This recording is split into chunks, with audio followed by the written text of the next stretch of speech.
we were expecting good things and we were very excited. But we had so much interest at the start. So many people adding their cruises, thousands and thousands and thousands. We have 70,000 plus users now. So at the beginning, I mean, it's what we wanted, it's what we asked for, but it was a lot.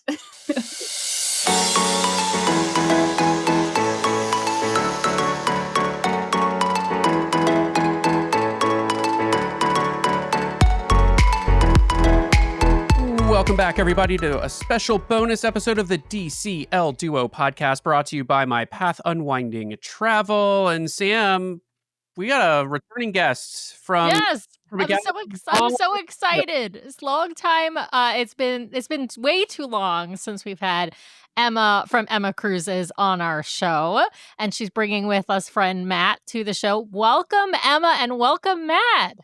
Hi, thanks for having me back after a couple of years, I think it's been. Yeah. Emma, let's just put this out there. If you live under a rock, you may not have heard about Emma and her YouTube channel and EmmaCruises. She was on our show ages ago now. I think when your channel was still called Cruising's Just for Old People. No, Cruising's not for... Cruising's not just for old people. Sorry, Cruising's not just for old people. But now it's EmmaCruises, much cleaner, simpler to remember. What are you up to now on YouTube, Emma? You must, how many followers do you have or subscribers? I think on YouTube I'm just over 400,000 subscribers, I think. So it's got really busy since the pandemic. Obviously, I started my website before that. Everything shut down for a long time. But thankfully, everyone is back cruising and more interested in cruising than ever, I would say. So I've been very, very busy. Co-founded a new company with Matt, who's here, which is great. And yeah, I've been traveling all over the world. Yeah. You have a ton of cruising experience, obviously, because you full-time run this YouTube channel. You're constantly sailing all over the world, different ships, obviously a lot in Europe, because Emma and Matt are both over in the UK, if that isn't obvious from their accents to our mostly American audience. But you cruise a lot in Europe, but you come over and cruise a ton in the Caribbean as well, because obviously some of the bigger lines are doing a ton of sailings, and a lot of the newer ships are coming over, to sailing out of Florida primarily and going to the Caribbean. So you have a ton of experience on a lot of lines, even once on Disney Cruise Line. But Matt, we gotta ask your cruising creds. How many sailings have you? I mean, I don't expect you to have the sailing credentials that Emma has, but are you an avid cruiser yourself? You set me up for being underwhelming there, I feel, but it's. It's after Emma, it's not so impressive. But no, I'm actually reasonably late to the picture. I've only been on 3 cruises so far, with a 4th one booked with Emma. In fact, we're going down to the Canaries on Marella in January. But yeah, no, I've been, and I've also been really unadventurous. I've been on the same cruise line 3 times, Cunard. So that Marella was very much. I need to branch out here. I need to go on other lines. So yeah, I'm right at the start of my journey. You have to pack your tuxedo for Marella. Well, I was gonna say, you started at the top of the luxury end of cruising, so now you've got to delve into more sort of midline budget cruising, all of the things. Family cruising. Obviously, there's so much out there. And if you knew me, you'd realize I live in shorts and Crocs. So I'm the last guy who should be on a Cunard cruise, really. Yeah, I mean, Cunard is one of the few that has a pretty strict, I think, dress code, whereas a lot of the other ones now, they might still have some dress code for the main dining, but there's so many other eating options on all of the ships, so you don't have to. You can wear your shorts and Crocs on, let's say, Royal Caribbean on formal night and just eat at the buffet. You just don't eat in the main dining room. Yeah. I'm looking forward to all of that to come. I think the starting point for Cunard for me was just because my and this was the initial fascination why I set up a business in cruising was my parents used to work on Cunard in the 1980s. So my dad was an engineer and my mum was a nurse, and so this was the first time taking my mum back on board since she left in the late 80s. So it was quite cool to kind of go back and see it. That is really cool. We were lucky enough to see the Queen Elizabeth in port when we were in Alaska. I'm trying to remember which port we were in. Brian, do you remember? Was it when we were in Juneau? I think it was when we were or in was it in Juneau. Ketchikan? It I was think in it was Juneau or Juneau. Ketchikan. It wasn't in Juneau, Skagway. But yeah, yeah. we were. I mean, she's beautiful, and it's funny when we saw. We've never sailed on Cunard, but when we saw the Queen Elizabeth, it's like very obvious where Disney took its inspiration from because Yeah, Disney. because the Disney ships very much have that, old ocean liner look to them, and that's what Cunard still has. I mean, not just the original Queen Elizabeth, which is docked in Los Angeles, but the current Queen Elizabeth and of course the QE too. They are clearly still of that classic look. And interesting, not to get too geeky about it, but in the early 90s, when they were setting up or thinking about Disney for the first time as a cruise line, a lot of the team from Cunard, which was going through some quite financial difficulties at that time, actually headed across to Disney and were poached by them. So I don't know whether there was like any kind of acquisition of ideas there coming across, but maybe. Don't apologize for getting too geeky, Matt. You're among friends. Yeah. You're among friends. The right place. So we want to talk with both of you. We're going to divide the show up into two segments for our listeners. So Emma and Matt have co-founded a company called the Cruise Globe. And if you have not seen this website, I'm going to highly recommend it.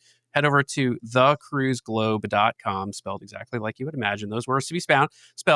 And you can track all the cruises you've taken back to a certain point. There is a kind of a cutoff date, but I've entered all of our cruises in there, which is how I can now tell you that I have sailed on 41 cruises, 13 ships, 232 days, 49,251 nautical miles sailed, because they're all tracked and you can see Wait, does that include the one you did with your folks, like way back on some really swanky line that you weren't sure which one it was? Yes, I got all the cruises in there, except those cruises are older, so you can't see the actual. The other thing you can do on the Cruise Globe is you can click a cruise and you can actually see your route and the stops you took. And so those I can't, but anything after, what is it, 2020? Well, we have changed this week. Oh, wow, okay. Breaking news. Yeah, up until last week, we had all the data for cruises since 2015. The data before 2015 doesn't exist. It's not as if we've gone out and just found it somewhere. But because we have, how many cruises now, Matt? 380,000 cruises added on the Cruise Globe. We have a pretty good idea if someone tells us that they went from Southampton to Bruges. We're pretty much 99.9% sure know where that cruise went. So we're doing a very, I'd say a guesstimate. It's very, very good pre-2015. And I think we go back 100 years now. Is that right? I think 100 years. So holy cow. So you got the Titanic on there, is what you're saying? No, not quite. 100 years, yeah. 12, isn't it? Oh, okay. So that's just a little too far back. Oh my God. But we get that question a lot. But no, it is sort of it takes all of the routes between each individual set of ports. So it's like a massive data job this to basically take, we know every time a ship has gone from, say, New York to Bermuda, right? And we will have maybe 80,000 times a ship has gone between those two ports. And so we know like what is the most likely route to happen there. So even if that happened in the 70s, we can take a really good idea of like where went between those two ports. If it's 2015 onwards, it's actually every 2-3 minutes takes a waypoint and shows you the exact route. But before that, just the satellite didn't exist, as Emma said. So wow. Okay. Well, you have to put the Titanic in there manually. I feel like. I think anything ship related should not have that. That could be, but yeah, this splits opinion like you wouldn't believe. Yeah. Yeah. Well, because it obviously didn't redock at the end, right? So like, maybe a little depressing to watch, actually. Yeah. So where did the inspiration for this come from? I don't know which one of you wants to tackle that, but where were you inspired, or why were you inspired to sort of bring this to life? Well, I can kick it off. I mean, we initially set the business up as we set another business up as thecruisemaps.com, which was us creating print products of these exact routes, right? So we sell these all over the world, and that's great. And these, people seem to really like these. If you watch the video version of this episode when it's released, Emma's displaying some maps. Showing them and there's off. one behind Matt. There's as a couple well. behind. There's two behind Matt. Yeah. Oh yeah, there's two behind Matt. Yeah. Well, that actually segues perfectly for me, because I think we realized that it's wonderful, but people do run out of wall space, like myself. And having that data in a digital platform just makes so much sense, right? The ability to then really dig in on stats, the ability to have it in your pocket in an app form, is just really engaging. And then I guess we realized that there was a bigger opportunity than just doing print maps. We still do those, and they're great, and people love them. But bigger opportunity is to build this platform into something that, yes, first and foremost, tracks your historical routes and tracks your live routes as you're on the cruise, and then even gives you a predicted route of the ones that you have coming up, right? And in the fullness of time, we think that actually like that can then be a social platform. You can see where your friends are. You can start to track where obviously with all their permissions and whatnot, but you can start to see where your friends are. You can start to see their stats. You can maybe even start to find the next cruise you want to go on. And I think that's where it gets really exciting. I think it could also be a really powerful tool because, like, on the Disney Cruise Line side, right? Like, folks join these Facebook communities all the time to, like, try to get tips around what to do and all that sort of stuff. You could imagine, like, sort of almost automatically people building communities around, I did this sailing. If you have questions, like, you can sort of start to, crowdsource some answers.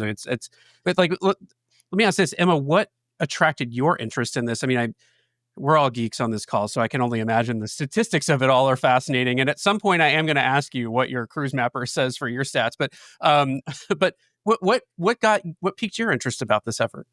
I mean, I joined the company when it was already a physical print company. I saw the product. I thought that is so cool because I can see, when there's been a medical emergency, I can see the detour. I can see where we've gone in the other direction because we had a sea day and we didn't really need a sea day. Or I can see where we've gone out into international waters so they can open the shops and then they've gone back in. I find that stuff really, really interesting.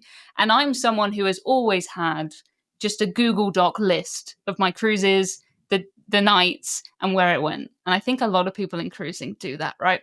So when I had that and I thought this exists, the data exists, I didn't know that it existed. We decided to put all of that together so that for me, when I'm coming back from a cruise and I sit down, with my friends in a pub and they say, where did you go? I can literally replay. I can press play and you can watch the ship go into the fjords and see where we docked. It's very handy for me as a cruise blogger too, of course. I can zoom in and I can see where the ships dock in 3D. How quite often they dock very far from the place where it is. But I get to, talk people through that and say, this is where the ship's right now. If you look right now at Ketchikan, that's where the ships are. That's not where you think they would be, but that's where they are. So it's kind of, for me, about everyone loves going on the cruise, but it sort of expands it either side so that you can keep talking about your cruises and you can look forward to cruises when you're not actually on a cruise, which just suits me down to the ground. That's what I like to do. Can you even like get down to the nitty gritty of like which port the ship like parked in? Because I know some of the ports have, some of the cities that ships go to have more than one port, right? Nassau and Juneau, right? Like there's a bunch of them. I'm sure obviously in Europe as well. But like, yeah, can you sort of get down to that nitty gritty of detail of this ship goes into this port? I don't care that much about which berth number it goes into, but does it go into the port that's close to the city or the port that's outside of the city, right? Yeah. You can literally see that. You can see, if there's two that are parked, one's in front of the other, you can see where they are. You can see which way they're facing. Like you can see absolutely everything. Yeah, it is impressive. Sam, you got to go on. Like, no, I know. Like, I'm clearly going to. I actually love the physical map idea. I'm not much of a tracker as far as data for my own. Like, Brian does that. Like that's totally. So this is our different like nerd sides to us. But I love the idea of like a physical map of the route that you went and sort of as a way of remembering. I'm curious. Do you get down to those little like figure eights and zigzags that the ships make as well, not just the route between point A and point B? Like, they're my favorites. Like, one that goes where it's supposed to go is the least interesting to me. I will say though, even if you take a cruise and it goes completely to plan, it's not going to be anything like the one on the cruise line's website. That is just an artistic, that's nothing to do with where it actually goes. And quite often cruise lines will add in, a sea day, they don't need it. They'll go off in the other direction, do a loop and come back. And I just love that. It's so fun. But yeah, every time I've had, a medical emergency and we've got out to sea and we've had to turn back, drop someone off, or if you're tendering, you can literally see where you've like been bobbing around. I just love that. Yeah, I mean, I love that too. Like, especially, I think about we go between like Nassau and Castaway Cay in the Bahamas. You could take like a little, a little propeller boat, like between those two ports, they're so close. But you go to them a day apart on Disney Cruise Line. Sometimes you might even like have a sea day in between if you're on like a 4-night cruise. So it's just funny, like, because you're literally just going out and doing like, I'm gonna say figure eights, but it's not really figure eights. You're doing all kinds of weird zigzags, and it's just hilarious. Yeah. You would think that you know, but you don't know. When you're on a cruise ship and you just see the sea in every direction, you don't know until I get home or until I see it live going in the wrong direction. You genuinely don't know, and I'm paying quite a lot of attention. Yeah, it's those unusual bits that actually they're the conversation starters. They're the bits that if it's digital or it's on your wall, either way, it's going to be that's the thing that you want to talk about with your friends and your family when you come back. And we did this or this happened here. We had this medical emergency meant we had to turn back, or anything out of the ordinary, or even just out of the norm that you would expect that happens. It's all part of the story, right? What's been the hardest challenge for this? As you've built this out, what was the hardest challenge to overcome? Maybe me and Matt have different challenges, Stephen. I'll say mine and then you can go, Matt, if that's all right. Yeah, sure. I think for me, obviously we were expecting good things and we were very excited, but we had so much interest at the start. So many people adding their cruises, thousands and thousands and thousands. We have 70,000 plus users now. So at the beginning, I mean, it's what we wanted, it's what we asked for, but it was a lot. Yeah, no, and the reason for that is that I think the reason no one's built this before, because you got Flight Tracker and Flight Radar and these kind of things for flights, right? But no one's built this same product for ships yet, or at least for cruise ships, because historical AIS data, the satellite data we use, is not perfect, right? And it's the longer you go back, if it's a 2016 cruise, there's occasionally a 2-hour gap here and there. And if that's near a port, it's like that requires some manual intervention to say, did it go into the port or did it not? And some are perfect, like most are perfect, in fact. But what that means is that there's a big manual element to it. We have a team of 17 people who work full time on checking routes. And I very much, there have been points, like Emma said, where we've just launched a new feature where things tick up really quickly and it's all hands on deck for that, literally. So yeah, there have been some tough points in the moment, but as Emma said, that's exactly what we want, really, because we are keeping it free to use, but the only way to do that is scale, really, right? You can only do that if you've got hundreds of thousands of people, eventually hopefully millions of people on the platform. So yeah, all good problems to have. Yeah.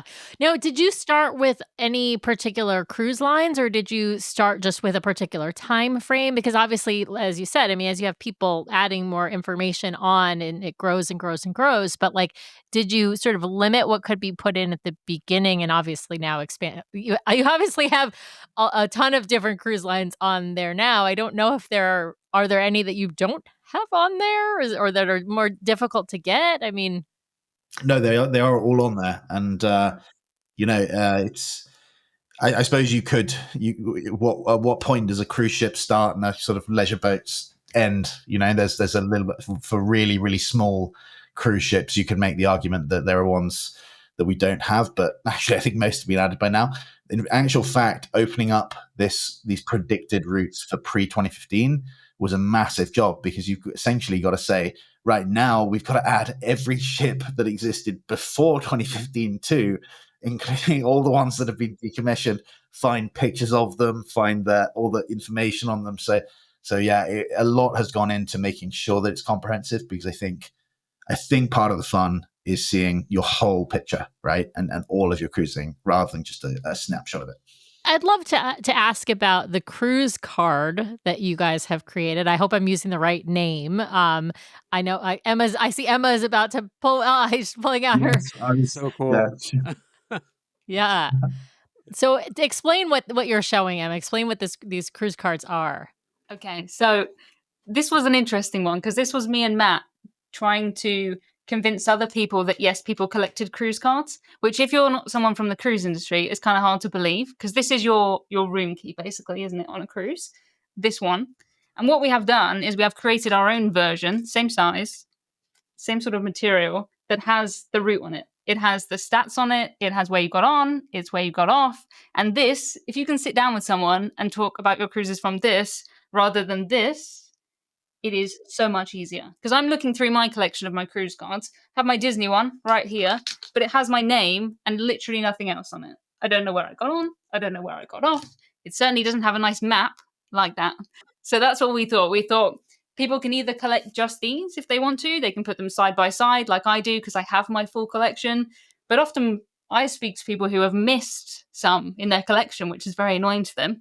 And now they're filling the gaps with these, which I think is so much better. That is so cool. Yeah, because so the Disney card has, as you mentioned, your name, the ship name, and it has the dates. And that's actually more than some of the other cruise lines have, because a lot of the other cruise lines don't even have the dates. They do, I It think. used to have a lot more on it because remember the cruise card before the app, it would have like your dining rotation It had your and dining letters rotation. on it Yeah, and like Emma's all of this actually. stuff. I Yeah. think Emma's actually still has the dining rotation on it, whereas the newer ones don't have don't have the dining rotation because that is just now it's exclusively in the app. So it's got boring. Like Yeah. some of them are terrible. So Yeah. So, and they have, some of them might have some nice artwork, but most of them don't have nice artwork to be. I think Disney has the nicest artwork on theirs, but even that, like you said, it doesn't have it has Mickey on it, but it doesn't have the route and it doesn't have any more information. Yeah. do you want to see my route from my Disney cruise? I think you Yeah. will. Like, look at that. Oh my God, it's a zigzag like crazy. It was one of the cruises to nowhere out of yeah. Cruise to nowhere. So that is not what was on the website when I booked that cruise. Cruise to nowhere. But that's where we really went. So now we know. Yeah, that was during the restart. They did the cruises to nowhere out of it wasn't out of Southampton, it was out of Dover, if I'm remembering. I did London Tilbury. Oh, Tilbury, that's right. They had a few different ports. That's right. We found that even though they're not that visually engaging, those cards, that of the ones you get on board, 86% of people have a collection of them, which is quite crazy. But I think a lot of those collections, at least my one, admittedly small though it was, it's just stuck in a sock drawer somewhere, not seeing the light of day. So I think it's cool to now actually have them on display and in a proper album and be able to share them with people. I don't know if you're like me, but you want to talk about your cruises, but you don't always want to, when someone comes around, bring it up yourself. So you just leave this out. And then someone opens it and it's not your fault and you get to talk. I feel like it's the old joke about marathon runners. Like, have your friends been on a cruise? Don't worry, they'll tell you. Well, I'm curious, Matt, you alluded to, kind of the future of the platform. Actually, maybe before I go there, I had one other question, which is, do you have any like the unique data in there? Like, people right now on the Disney side are chomping at the bit to understand, like, where's the adventure? Where's the destiny? Like, do you have any plans to surface some of these, like, pre-actual passengers boarding the ship, being able to like add? There's a live cruises section now in the app, so you can see the position of every ship in the world, every cruise ship that is. And what's really cool, you can flip that into 3D as well. So if it's in a cool part of the world, you can see the terrain and see the port and whatnot as well, which doesn't exist elsewhere. Oh, very cool. Yeah, There's the adventure doing loops. Yeah. That was Destiny yesterday.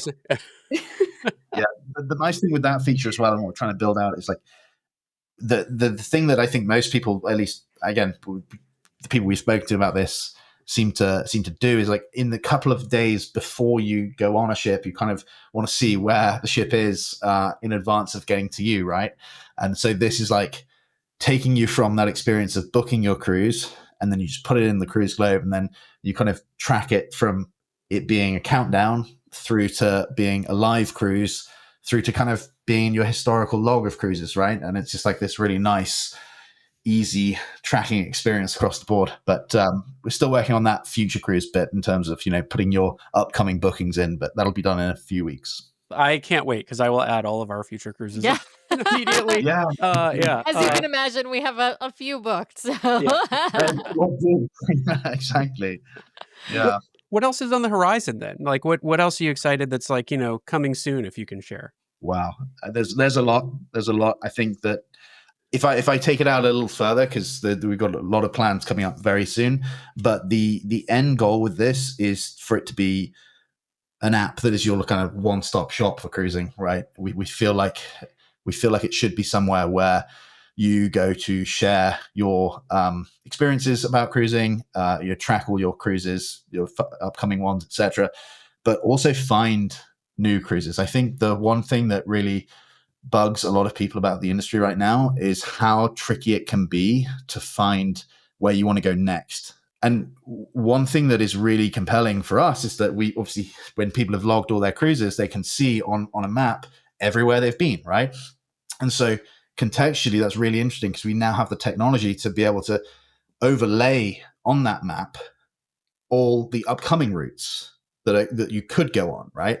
And so that's a very different way of thinking about finding your next cruise, right? Because we always kind of search through dates or through, price. And if those things are important, of course, but it's also really interesting to know, like, how can I get to this spot at this time, and think in more of a map framework of like what's next. So that's so cool. So you can think like, okay, so I've been to these, like I've been in the Caribbean and I've been to these 5 islands, but I haven't been to these 3. Let me find a cruise that maybe hits those 3 or hits 2 of those 3 or whatnot.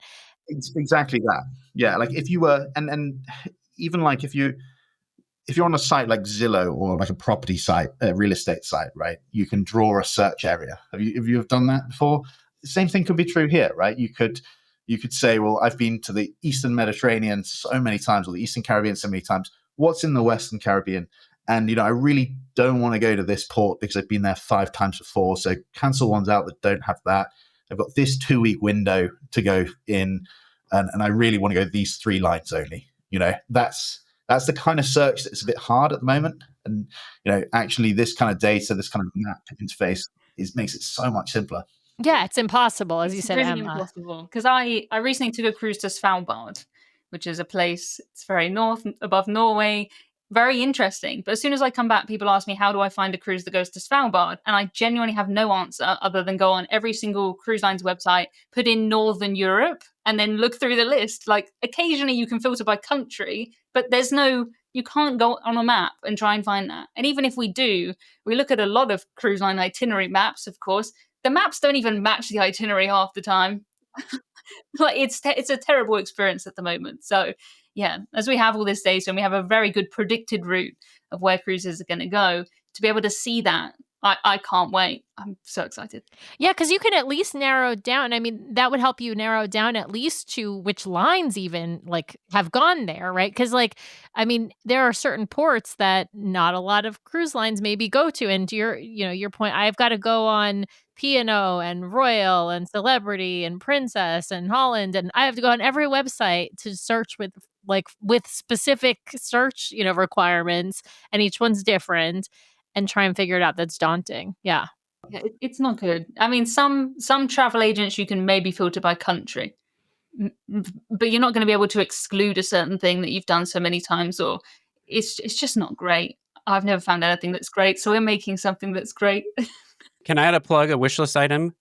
River cruises. I would love to be able to track the river cruises that we've been on in Europe as part of our cruising. This is you're in a healthy number of people asking for that. It's definitely on our list. We're conscious that that should be on there soon. The challenge with river cruises is that unless the data is perfect, you can imagine it cuts through land so easily, right? So you have to figure out a way essentially you fundamentally know it's going to follow the river, right? But if there's a 10-minute gap between waypoints in the middle of the ocean, it doesn't matter too much. But if there's a 10-minute gap between 2 waypoints on a river cruise, it matters quite a lot in terms of the routes. So, again, I know I don't have to apologize for getting geeky with it, but that's the reason why it's not there yet. But we will figure it out. I can imagine that might also be hard for cruises that get affected by river levels, right? Like there are some times where you have a cruise that is, it can't go to a particular port, or they actually, like I've heard of river cruises where they land transfer you from one riverboat to a different riverboat because they can't traverse whatever's in between that they were planning on. And so like that would be much harder to sort of account for. Whole different thing. Yeah, exactly. It's sort of one cruise that's on 2 different boats. It's like, well, that's a tough one. So as ever, it will all be there. And like our ambition with this is huge in the sense that we want it to be, as I said, we want it to be the main place people come to when they think about cruising. And they might go elsewhere eventually, but it's sort of a starting point for when you think about cruising. And obviously, we need river cruises, we need everything in there. I'm going to tell folks, if you're listening to the show and you're in a place not driving and you can pull out your phone, just open the browser on your phone, head to thecruiseglobe.com. I pinned it as a website on my home screen on my iPhone, and I go to it occasionally and just reminisce. It is fabulous, and you can order the cards, you can order the physical maps, like all that stuff right through the app, and it sounds like a lot of exciting features to come. But yeah, definitely check it out. I was blown away by it. I've tried other kind of cruise tracking methods, websites, spreadsheets, like all kinds of stuff, and this is like this is better than an Excel spreadsheet for sure. Simplest experience I've ever had. And in the beginning, there were a few cruises that it couldn't find, and then sure enough, a couple weeks later, it would be like your cruise has been updated, and there it would be. So it was it's really impressive stuff. So I really encourage everyone out there, go check that out. Do you love planning vacations but get tired of being the one that has to figure out all the details like Brian does? Whether you're planning a family vacation, a romantic getaway, or group travel, taking care of everything can sometimes be a hassle. That's where My Path Unwinding Travel comes in. When you work with them, you can be as involved as you like, but have a trusted advisor sharing accurate information and giving you new travel ideas to ensure that your vacation is fun and seamless. And for group travel, they can help field all the questions and make sure everything is coordinated, like they did for us with the inaugural DCL Duo podcast cruise. They might even be able to get you special pricing or exclusive group perks. So whether you've got something booked or you're thinking about booking, reach out for a complimentary consultation at mypathunwinding.com/DCL Duo or email dclduo@mypathunwinding.com to let them know who sent you. Thanks to My Path Unwinding for sponsoring today's show. Now back to the episode. I want to shift gears for 1 second, maybe spend a few minutes here while we have Emma. You sail so prolifically, Emma, and you've been on so many cruise lines, so many itineraries. Like, I'd love to get your thoughts on like the direction of the industry here and like where it's headed. I mean, Disney on our side is building out.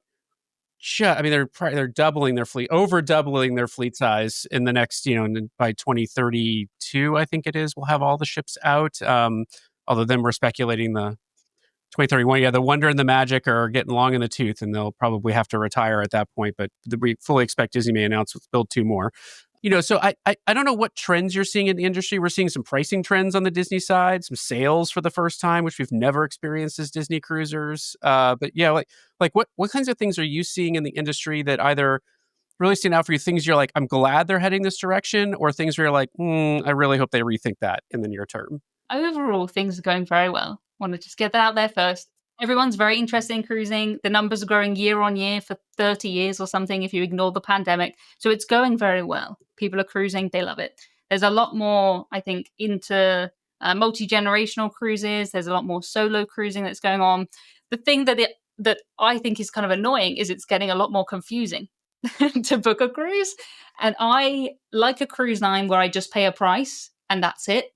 And that's becoming harder to do. Even the cruise lines, like we spoke a bit about Virgin Voyages. One of them, I booked a Virgin Voyages cruise this week, but one of the main conversations I had with my friend before booking that was, oh, you'll love Virgin. This is included. It's very simple. People who haven't cruised a lot like that. And I just worry that by putting in all these different tiers, it just puts people off because you just get to that page and think, oh, I don't understand. I'll just not bother. So I'm a big fan of, cruise lines like Marella, the British one that we have that includes drinks, gratuities, flights and transfers. One price, that's it. I wish every cruise line was like that. So that's the thing. I guess I probably spend a lot more time on it than most people because I'm in this industry. But I do just see people it's just disheartening when they're so close, but they just get frustrated and leave. So I'm not sure why they do it. I can't think of. It's to make more money, let's be honest. I wish they would all just include the tips. Like, I know you commented when you sailed Disney, the oddity of the tip envelopes, which over time, like in the beginning, I was like, oh, I get it. It's a nice little jet. But now I'm like, I don't ever give out the envelopes anymore. I just, I do the tip adjustments, give everyone what they need, go to dinner, and I'm done. But for Disney, especially, we've heard from crew like, going over Australia, New Zealand is tough for us. Going into the Asian market's tough for us. Europe is even, tough because they, rely on the tips, and not every place has a tipping culture. American tipping culture has gotten way out of hand. But I wish the cruise lines would just give me a price and let me know that the crew is taken care of. And if I feel like I want to leave something extra, I can, but like I don't have to, because I know they're well taken care of in comparison to, I see the tips on our sheet today and I'm like, $17 for a 7-night sailing for a stay. That hardly seems accurate. Like, it seems like it should be at least this. So like, I wish they would sort of give you that option. Yeah. Yeah, it's just, I don't know if it's to do with being, from the UK. We don't tip in the same way. And I just want to know. I always just prepay the gratuities if I can. But it's just, I just want to know the price. I don't want, I know you guys often have a lot more things split out than us. Sometimes you see things like port fees. That's so bizarre to me because the ship is not going to not go to the port. Like, I can't take it off. So just Well, they do take it off. So if they don't stop it, so this is the weird thing, Emma. This is the weird thing. They do, if you don't stop in the port for some weird reason, they do refund you those port fees. And then you get like, it's so weird though, because you'll get like this random like $12 back on your credit card. And you're like, what was this for? And oh, it was a port fee or something like that. It's very strange. But I agree with you. Like, we don't necessarily need it broken out in that fashion. Like, give us what the full price is, and tell us that includes fees, taxes, gratuities, whatnot, and it's easier. But now with all of these, like, I want to talk about Virgin, because you mentioned we had talked about it before that we started recording the show. Now Virgin's got this pay to play, and it's not just Rockstar and Mega Rockstar, but it's pay to play as far as being able to do early booking of things. And I'm wondering what you think about that sort of trend in the industry. There's always been that with like concierge type level, suite class, whatever you want to call it, depending on what cruise line. But I wonder what you think about that sort of a pay to play scheme. I'm always the person who books the cheapest, whatever it is. If that's an MSC cruise, I'm booking the Bella category. If that's Princess, I'm doing whatever the cheapest one is, which is fine. But I think on some cruise lines like Virgin, what they've done is they have taken what Virgin has always been and added on a cheaper one. So if I now go and book the cheaper one, I'm not going to be able to book dining until I think 15 days or something before, whereas before it's always been 60 days. And I think people have always had problems with getting reservations, haven't they? So it kind of feels like you're not going to get your reservations because you've booked this cheap one. And it makes you sort of feel like second class on the cruise, which is just really, really bizarre. I'm all for, if people want to add on a package that includes Wi-Fi and drinks and stuff, that's fine. That's an add-on, but it doesn't affect the basic cruise. And I just don't understand. The Virgin thing, I think, is really confusing because to me, that's kind of the main thing that sets them apart from the other cruise lines. So why are you spent so many years slacking off the other cruise lines and saying, and then you should do the same thing. I don't really understand it. But I am cruising with Virgin, but I got the old system because I booked before this change. So only time will tell. They're saying at the moment that the middle package will be the same price as what it currently is. It's going to be the cheap one, right? And you're going to have to start paying more for the things that you get now. That's the only way I can see it going.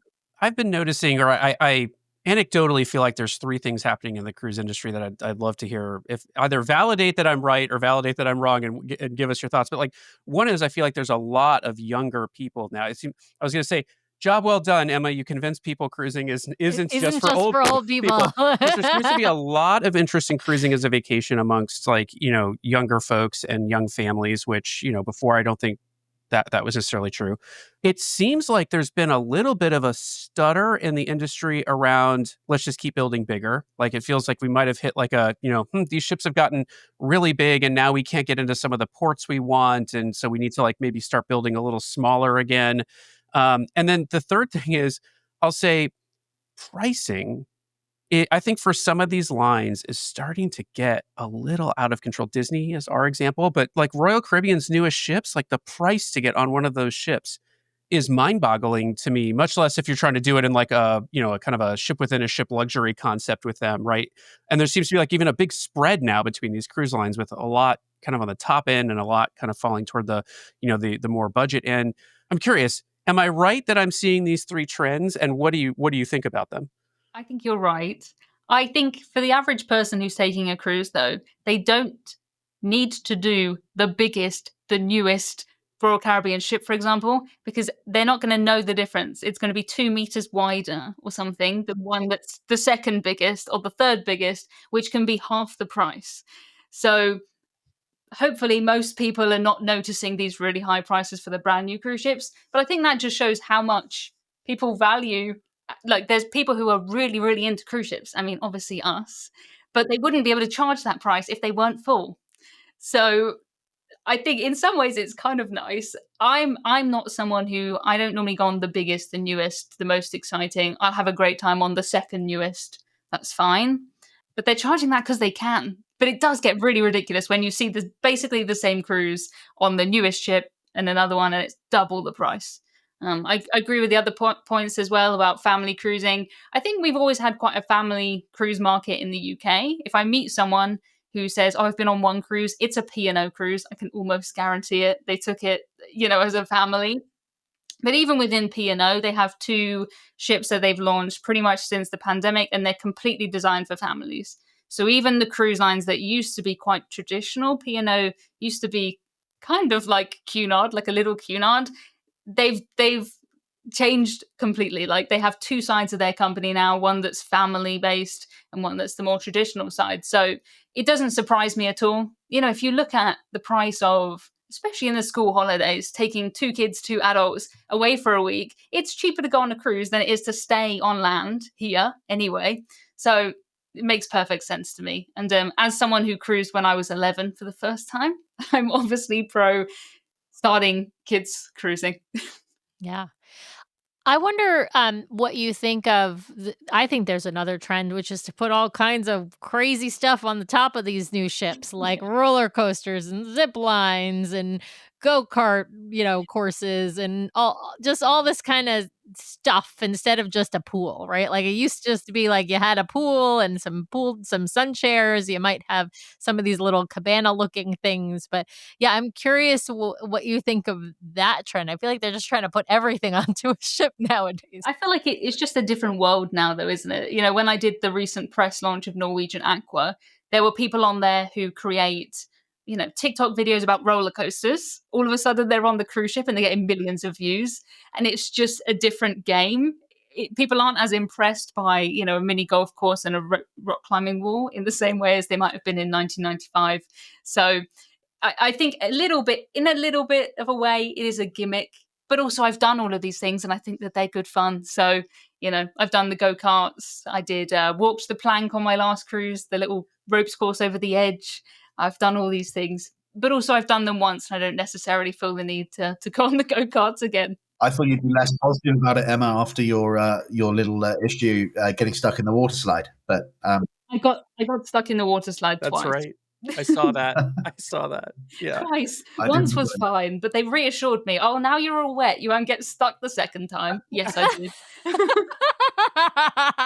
It was Hopefully they kept the wrench handy to get that section out for you. Yeah. Oh man. I was just waiting there. So no, it was still good fun. I still would recommend it. But the guy even pointed out to me before I got on the slide, that's probably where you're gonna have to get out when you get stuck. So I was like, good to know. I feel like the putting all this stuff on top of the ships is like, I think the bigger ships, because they struggle to have unique, like before you'd have these smaller ships that could go lots of places. And so the itinerary, like the ship was the floating hotel, a nice resort, make sure you're well taken care of, all that sort of stuff. And had some activities to do when you were transiting between ports, something to keep you interested. But now it's like, well, there's only so many ports we can go to, so you got to stay on the ship, You're and so we got to put a lot of stuff. Have fun. Yeah, it's so true. It's just a different way to cruise. If I'm taking a cruise that's quite port intensive, I probably would pick a ship that has 2,000-3,000 guests on it maximum. Probably. Yep. I've done cruises. I took a cruise on Symphony of the Seas, big Royal Caribbean ship. I got off that ship 1 day out of 7. And I still didn't do everything because, my job is to try and see all the entertainment and try and do everything. I didn't manage it in 6 full days. So it's just a different way to cruise. If that cruise went nowhere, I still would have gone. I still would have had a great time. It would just be different. So, yeah, I like Yeah, both. It's I just think you're right, though. It's choosing whether is the ship the destination, like with Symphony, or if you're going to be on an Icon class newer ship, right? Or if you're going to be on the Disney Destiny or the Disney Adventure, is the ship the destination or are the ports the destination? Like you're cruising in Alaska or you're cruising to Norway, where the ship experience is it's not unimportant. It's just not quite as important as the ports are. And so it's choosing, or the Canary Islands is a great example that Matt's going right on. Like you're if you're going to a specific place or you really want to explore that place, then you don't need maybe 12 water slides and go-karts and wave flow riders or whatever, on top of the ship. the ship me and Matt are going on. So Morella just buy their ships. They do have a few new ones that are coming in the future, but at the moment their fleet is all old Royal Caribbean and old Celebrity from like the 1990s. And that's kind of my favorite size of ship, to be honest. I think that's really, really fun. It's big enough that, they have a proper theater and they have, at least one big pool, two pools, but it's not, there's no go-karts on there. There's nothing like that. So Matt, if you're looking forward to the water slide, there's no water slides, I'm afraid. Well, you know very well. My favorite was a transatlantic on QM2 on Queen Mary 2, which was 7 sea days. And Emma's hopefully displaying the visual of that route right now. There you go. Absolutely. Yeah, this was mine. I'm very easily pleased. Yeah, it might be slightly different because this was my January one that I did on Queen Mary 2. But yeah, that's not my ideal cruise. I get seasick. All right, I want to shift one last segment that I want to do that I didn't prepare you for. I want to ask you each some favorites and some things maybe you're looking forward to here. Before I do that, though, I did promise I was going to ask Emma about her cruise Glob stats. And so I don't know if you have them handy, but I'd love to hear the highlight, the top line ships, sailings. Number of sailings, number of ships. Yeah. Okay. So it's no surprise my top cruise line coming in at 18 cruises is Norwegian Cruise Line. No surprise. Followed by MSC, interestingly, and Morella. Okay. Don't know if that's surprising. I'm surprised this P&O isn't up there. Wow. No, okay. I think I've done 5, so it's nearly there, just not top 3. But I have done 80 cruises in total. I've done 485 days at sea and 96,000 nautical miles. So I'm not over 100,000. I did. We saw Gary from Tips for Travelers recently, and he has, I think, the highest number I've ever seen of nautical miles. Very impressive. But I have done. Although we do get a lot of crew members on who end up with some crazy stats. Well, so. That doesn't count. They don't get to count. Yeah, it's impressive. Yeah. I've got 152 ports, 39 countries, and 55 cruise ships. Wow. Wow. That's amazing. That's a lot of different ships, Emma. I mean, that's, the other day, and they were like saying that it was wrong because I had done more cruises than ships, and I had to explain that I'd been on the ship 2 or 3 times. Right. So, of course. But that's a lot of variety of ships. I mean, I think 55 for 80 some cruises, like that's quite a bit of variety. Because if you looked at our stats, because we've both done 30 and 31 or 31 and 32, I can't remember, cruises on just Disney Cruise Line. And remember, Disney Cruise Line only has 6 ships. So each one of them we've been on multiple times. And so our number of cruise ships is way smaller than somebody might think, right? Like based on the number of cruises, like Brian said, he's been on 41 total cruises. But if you look at the number of ships, it's a much lower number, right? Brian, it's probably like 10, 11, something like that. Yeah, I'd have to look. 13. We've been on 13 ships across 5 cruise lines. Yeah. You should know those inside out. I'm looking at my Cruise Globe passport right now. Yeah. Well, I mean, even on Virgin, we've been on the same ship twice, right? So like we've only been on. Anyway. Yeah, that's true. Fair. They are all exactly identical. All right, Sam. I'm going to shift us into a Brian version of Rapid Fire, which carries no arbitrary questions, no arbitrary rules, and no judgment, unlike Sam's version. But let me start with asking each of you what has been your favorite itinerary that you've sailed. Matt, it sounds like maybe the transatlantic, but yeah, what's your favorite itinerary, Matt? Transatlantic for me, but like just the historical heritage value of that, and just that was something I always wanted to do. Emma, what about you? Mine would be Singapore to Tokyo, or any sort of cruise in that region. Any cruise that goes to Japan, fabulous. Well, Tokyo's getting their own ship from Disney soon, Emma. Yeah. Join the two together. There you go. There you go. What has been your favorite ship that you've sailed on? It's my first cruise ship, but I went on it last year, so 20 years later, and it's almost like a completely different cruise ship, but I like it now for what it is now, and I liked it in 2005 for what it was in 2005. So it's Norwegian Spirit, a Norwegian ship not built for Norwegian, very grand, big glass elevators, massive atrium, nice promenade deck. I think it's special to me because it was my first cruise, but I just love it. Matt, what about you? I would have to say Queen Mary 2. I've been on twice now of the three, both on Queen Mary 2. I love the ocean liner history there, and my parents worked on the QE2, so it was like the precursor to QM2, and so yeah, I just love all the history of all the ocean liner travel there. All right, Emma, we come back to you. What's the ship or the itinerary that just keeps escaping? You want to do it, but you just haven't been able to do it yet. It's got to be Holland America, because that is the only big cruise line I have not cruised with. And it's not as if I'm not ignoring them for any reason. They're just not where I am at a time when I'm ready to go somewhere. They don't come to Europe a lot. And when they do come to Europe, they do cruises that are 21 nights long. And it's just not worked out. But I feel like I'm missing quite a big cruise line. So it's on my to-do list. I'm just waiting for the right itinerary. Matt, what's maybe I'll rephrase it for you. Like, what's the you've got this cruise cup coming on Mariella, but or Morella, I should say. What's the line or the itinerary or the ship that you really want to get on after that? Well, actually, I would love to do one of the big new Royal Caribbean ships, just because I think it would be so different to what I've done so far. Just like the other end of the spectrum, just see just the complete other side. Complete opposite, yeah. Yeah, like fancy, like Queen Mary, like people dressing in tuxes, and then like the craziness of what happens, like the belly flop competition on the top deck of the Icon of the Seas. I'm totally there for it. I would love to see it. So yeah, probably a huge ship going out of the Caribbean. Yeah. I'm going to ask one last question here, because I find this to be a dividing line between even the most diehard cruisers. So we covered the Royal Caribbean. No, was it? It was Around the World cruise. That was Princess that they were on. Yeah, Princess. No, it was not. It was Royal Caribbean. Was it Royal Caribbean? Yes, it was the Serenade of the Seas. That's right, the Serenade of the Seas. You're right. Yeah. So we covered the Around the World cruise. I want to know, Emma, would you do an Around the World cruise, or is that just like way too much time on one ship? Not right now. Never say never.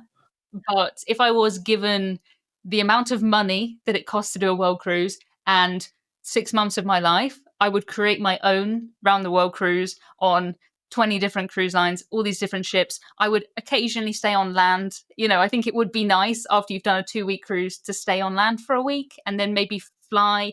I'm not a big fan of the sea days, so maybe flying across the Atlantic and then maybe flying across the Pacific and then doing the rest of it by ship. I think that would be fun. Because to me, embarkation day is the most exciting thing of all. And if I could do many, many embarkation days, maybe start more formal and get more and more casual as it goes on, as I've worn all my clothes. But I think I would do that. So I'm not going to go out and book a world cruise. I mean, if someone gave me one, I'd go. Sounds great. But also, I would prefer to create my own one rather than... Yeah.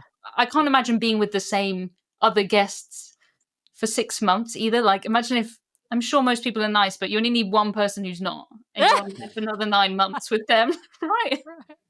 I was impressed when we had Leslie and Jenny. Yeah, Leslie and Jenny on, and they were talking. We asked them, we were like, you're just seeing the same people over. It was actually like a small group of world cruisers, and then they had people. They had other people sort of rotating in and constantly. out. Yeah. And they said, we every night at like 5:30, we know we're going to be at this bar for our happy hour, and there's a guy on board who's like a dentist. And so he offered to check people's teeth out if anything happened. And there's a group of parents who are like trading their kids back and forth for school and, all this sort of stuff. I was like, it's like, there's this own little like community. It's a community. It's basically they created their own little town within the ship. But yeah, I hear you though. And I think the DIY version would be a little bit, it would be different, especially if you're going to avoid those longer jaunts of across the Atlantic or across the Pacific or something like that. Yeah, those if you are not a sea day person, then you probably want to avoid that. There was just places. Imagine you've booked a world cruise and you've got one day in Sydney and you get to Sydney and you have a terrible cold and then you're coming back. Like, I would want to stay in certain places once I'd made that journey. So Well, it sounds like maybe you and Matt just need to swap, like you get off in the UK, he'll hop on for the transatlantic while you fly over, and then you can, place. there you go. Matt, what Hold your about you? room. Yeah. Would you do a world I cruise? would absolutely love to. I'm not saying someone who's never spent more than 8 days in a row on a cruise ship, but I have done quite a lot of overland travel and like for long distances, and I love that. Like you said, Sam, the sense of like building a community with the people around you for months on end. It's a real thing, and I think unlike Emma, I love a sea day, so I would be absolutely fine with that. And yeah, I think it's also like the ultimate sense of you've made it to some extent that you have the money and time to be able to do that, right? Like it's kind of it feels like a certain juncture in your life that you're able to do it. So that's pretty cool. Yeah, that's an accomplishment. I'm with you, Matt, though. I would jump on that idea. I mean, if that opportunity came up for us, obviously we have an 11-year-old, soon to be 12-year-old. So that's not really possible because, school, they require them to be there, and I'm not going to do homeschooling. Plus, we can't afford to do that and not work. So that's just not going to happen. But I think it would be such an amazing experience. And I love the idea of building that community. And I love a sea day. I will say it seems like they didn't have that many sea days when we talked to our friends, Jenny and Leslie, who both were on the World Cruise. It seems like, I mean, there were obviously times where they had sea days, but it seemed like a lot of the time it was port after port after port after port without any breaks. And that would be also kind of exhausting. And so the geek in me was like the logistics around this thing, and like when they all got off and they had like to pack all their stuff that they did, and like how they were, I was like, the logistics of this just blew my mind. But all right, with that, let me ask Matt, do you want to let folks know? I mean, I've said the website a few times, but if you want to like let folks know where they can find the Cruise Globe, go ahead, give it the plug that it's due, and I'll be with you in a second, Emma, so folks can find you as well. So yeah, I appreciate that. No, it's the Cruise Globe is the main product for us.